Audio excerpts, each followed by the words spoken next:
जंगल के राजा शेर को अपनी शक्ति पर बड़ा घमंड था। वह स्वयं को सबसे शक्तिमान समझता था, इसलिए जंगल के हर जानवरों पर अपनी धौंस जमाता रहता था।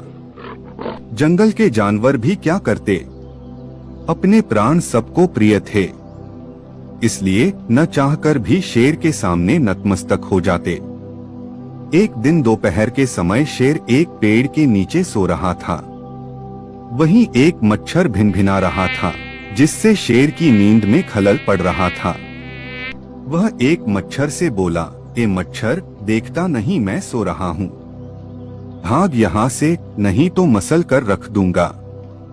मच्छर बोला, क्षमा करें वनराज, मेरे कारण आपकी नींद में व्यवधान उत्पन्न हुआ, किंतु आप मुझे ये बात नम्रता से भी कह सकते हैं। आखिर मैं भी इस धरती का जीव हूँ। अच्छा, तो तू छोटा सा मच्छर मुझसे जुबान लड़ाएगा? और क्या गलत कहा मैंने? तुम मच्छर हो ही ऐसे कि कोई भी तुम्हें यूं मसल दे। मैं तो ये बार बार कहूंगा, क्या बिगाड़ लोगे तुम मेरा? मच्छर को शेर की बात और व्यवहार बहुत बुरा लगा। वह अपने साथी मच्छरों के पास गया और उन्हें सारी बताई। सभी मच्छरों को शेर की बात चुभ गई।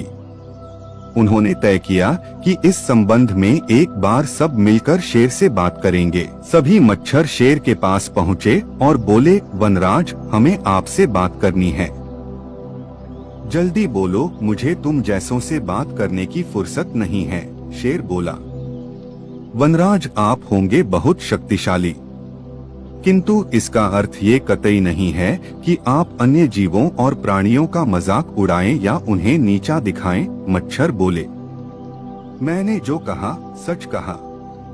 मैं सबसे शक्तिशाली हूँ और मुझे कोई हरा नहीं सकता। घमंड में चूर शेर गरजा, ऐसा नहीं है। अगर आप शक्तिशाली हैं, तो हम में भी इतना सामर्थ्य है कि आवश्यकता पड़ने पर हम किसी का भी सामना कर सकते हैं और उसे हरा सकते हैं। हम आपको भी हरा सकते हैं। मच्छर भी चुप न रहे। यह सुनकर शेर हंसते हुए बोला, तुम लोग मुझे हराओगे? तुम लोगों की इतनी हिम्मत कि मेरे सामने आकर ये बात कहो।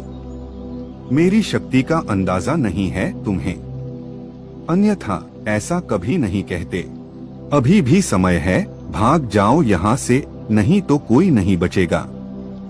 शेर के घमंड ने मच्छरों को क्रुद्ध कर दिया।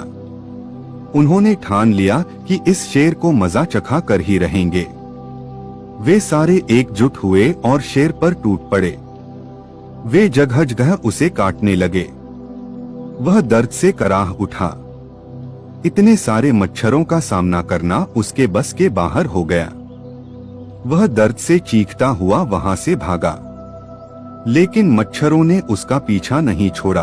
वह जहां भी जाता, वे भी उसके पीछे जाते और उसे काटते। आखिरकार शेर को झुकना पड़ा।